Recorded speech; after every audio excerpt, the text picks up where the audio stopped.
Moja prva asocijacija na reč ubrzanje je uvijek biti prvi. Moja prva asocijacija jeste preticanje. To be prepared with all the skill that is required to be in advance from the competition. Zakon sile, drugi Newtonov zakon. Fjala e parë që më shkon në mendje kur dëgjova Accelerate është shpejtësia drejt realizimit të objektivave. Формула е zato što u momentu kad stisneš do kraja, stiskaš zato što sad kažeš da si prv.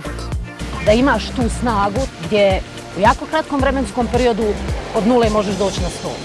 Pre svega pomislim na promjenu brzine kako bih ostvarila određeni cilj. Ubrzanje profita, ubrzanje konkretnih brojeva i ostvarenja svih ciljeva. Energija, jer u većini slučajeva energija je upravo ono što je potrebno za ubrzanje.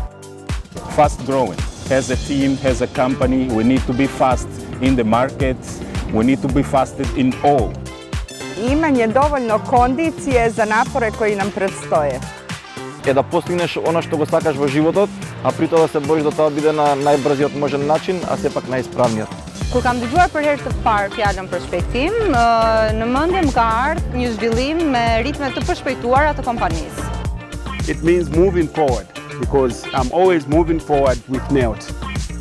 Tehnologija, to je nešto najbrzo što ima najgoljem trend na zabrzuvanje. Sprint, zaista neka velika brzina i zaista neka velika i brza trka, čak ako ne i trka sa samim vremenom, da kažem, gdje nam je cilj zaista čak i vrijeme da pobjedimo.